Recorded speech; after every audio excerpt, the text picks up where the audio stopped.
Have you ever wondered, how evil are you, really? We like to imagine evil as something separate from us, something reserved for the villains of history, the shadows in horror stories, or the people whose names we whisper but never claim as our own.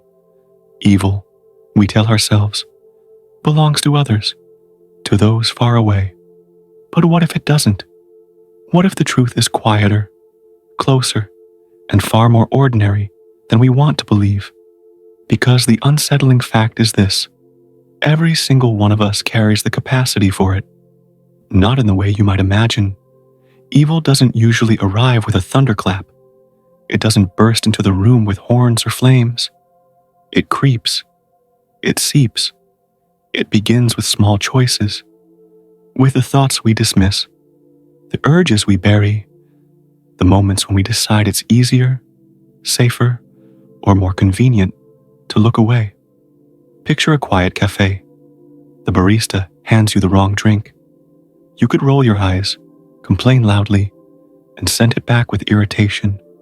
Or you could smile, accept it, and let it go. On the surface, the difference feels tiny. But stretched out across a lifetime, those small decisions, to react with bitterness or with patience, become the blueprint of who you are. Most of us like to think we'd be the one to act with kindness. We rehearse in our minds the stories where we step forward, where we choose patience, where we shine. But reality often runs differently, and the question we rarely face is this: what forces, what hidden pressures make us snap instead of smile? What makes us turn away instead of step forward? Centuries ago, the thinker Jean-Jacques Rousseau offered a very different reflection on human nature. He imagined humanity in its earliest state, untouched by civilization, rules, or institutions. In that state of nature, he believed people were not cruel or selfish by default, but gentle, cooperative, and guided by compassion.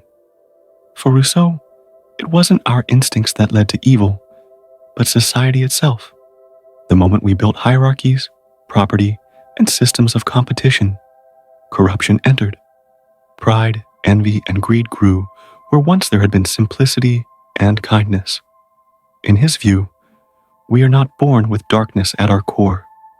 We are born capable of empathy, but as systems of power and inequality form around us, they shape our desires, twist our needs, and tempt us into cruelty. The rules of the game, not the heart of the player, create much of what we call evil. History seems to support him.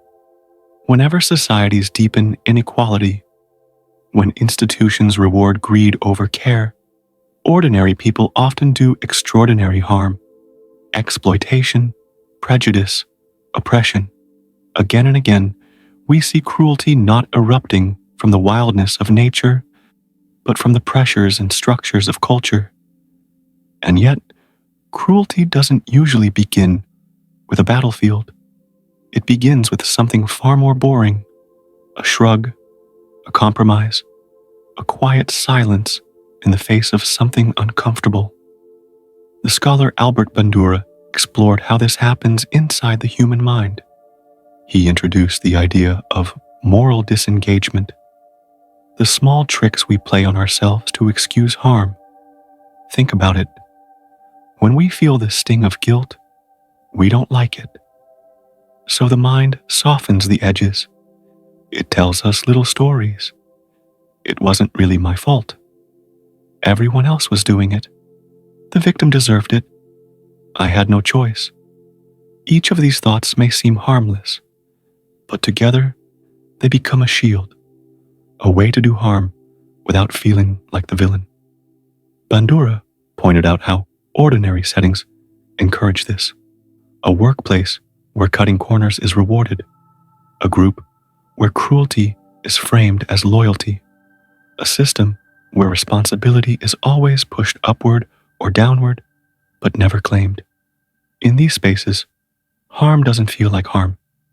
It feels like following the rules, or keeping quiet, or just doing your job. Think of the employee who notices fraud, but stays silent because that's above my pay grade. Or the student who laughs at a cruel joke because everyone else was laughing. Each moment feels small, but add them up, and the pattern becomes something much larger. And yet, there's hope in another discovery. One not about our weaknesses, but about our ability to change. Modern neuroscience has shown that the brain is not fixed. It bends, adapts, rewires. This is called neuroplasticity. Every action, every repeated choice strengthens a pathway. Think of it like walking through a field of grass. The more often you walk the same path, the clearer it becomes. If you practice cruelty, that path grows strong. Indifference becomes easier, faster, almost automatic. But if you practice compassion, those are the paths that sharpen. With repetition, kindness becomes less of a struggle and more of a habit. This means the small acts matter more than we think. Smiling at the barista, offering a seat, speaking up when it's uncomfortable. They are not just gestures, they are training sessions. Each one shapes the structure of your mind. Each one is you choosing which path to carve deeper. So when we ask, how evil are you? Maybe the answer isn't a number or a label. Maybe it's a direction. Because all of us are contradictions. We hold warmth and coldness together. One morning, we share a meal with a friend. That same evening, we ignore a stranger in need because we're tired. One day, we defend someone's dignity. Another, we stay silent because we fear standing out. That tension is normal, but it's also the very place where choice lives. And choice, repeated, becomes character. If you want to shift away from cruelty, you don't need a heroic transformation. You need small, consistent practices. When you feel the urge to look away, pause. Ask yourself why. Name the excuse out loud. I don't want trouble. I'm too busy. I'll let someone else handle it. Naming it weakens it. The excuse feels less like truth and more like what it is, a shield. Secondly, commit to one visible act of kindness every day. Hold the door. Write the message. Offer the seat. These may feel like crumbs, but they feed the right habits. Third practice is to share your struggles. Tell a friend when you notice yourself slipping into indifference. Speaking it aloud not only makes it real, but also makes it easier to change. These are not grand solutions, but over time, they make noticing easier and rationalizing harder. Resistance to cruelty is often quiet. It rarely makes headlines. It looks like a whispered no, a plate handed to someone hungry, an umbrella shared in the rain. But these quiet resistances shape neighborhoods. They ripple outward, changing lives in steady ways. Systems matter too. Rousseau was right about one thing. The bonds that hold us together are fragile. If we want less harm in the world, we can't rely only on individuals. We must design systems that encourage care and discourage cruelty. Bandura reminds us of the power of stories, the stories we tell ourselves, and the stories groups tell together matter. If cruelty thrives on excuses, then kindness thrives on reminders. Phrases like, we help, we notice, we step in, sound simple, but they anchor action to responsibility. And neuroscience shows why these cultural cues matter.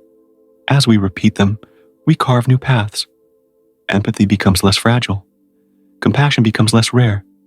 There's an old story about two wolves inside us. One wolf is made of kindness, patience, courage. The other of cruelty, fear, greed. Which wolf wins? The one you feed. But here's the part we often forget. Feeding isn't always dramatic. It's not always saving someone from a burning building. Sometimes it's choosing to let go of a wrong coffee order. Sometimes it's correcting a cruel joke. Sometimes it's choosing to forgive yourself and try again tomorrow. These small feedings shape you. They decide which wolf grows strong. Even if you've made mistakes, change is still possible. Neuroscience shows your brain can form new connections at any age. You can spend years walking one path and still, with effort, carve a new one. Forgiveness is part of that path. Not the kind of forgiveness that excuses harm, but the kind that admits it, learns from it, and keeps walking. When you ask, "How evil am I?" maybe the better question is, "What direction am I moving in?" Because the truth is, evil doesn't live only in the monstrous acts of history. It lives in the small silences, the comfortable excuses, the times we choose to look away. But so does goodness. It lives in the hand extended, the quiet words spoken, the courage to notice when it would be easier not to. Evil is a possibility inside you, but so is kindness. Which one you become tomorrow depends on what you practice today. And perhaps the measure of your life is not whether you avoided every mistake, but whether, when you fell into indifference, you chose to rise again. Whether you noticed the wrong coffee order, not the 100th time, but the 101st. As Václav Havel once wrote, "The real test of a man is not when he plays the role he wants for himself, but when he plays the role destiny hands him." Most of us imagine ourselves in extraordinary roles. The hero in the fire, the voice that speaks when a crowd is silent, the hand that pulls someone from the edge. But destiny rarely hands us those moments. Instead, it gives us smaller ones, the unnoticed moments that appear ordinary but quietly shape who we are. These moments don't come with applause. They may seem insignificant, yet they are the hidden tests that write the story of our character. Havel reminds us that life measures us not in the roles we choose, but in the ones we stumble into when no one is watching. The quiet crossroads, the decisions that look small but ripple outward, shaping the world in ways we may never see. So, perhaps the real weight of your life isn't carried in grand victories, but in those overlooked seconds, in the way you answer impatience with patience, in the way you notice what others ignore, in the way you rise again after falling into indifference. How evil are you? Maybe the real answer isn't in who you are, but in the choices you'll make the next time you face the smallest test.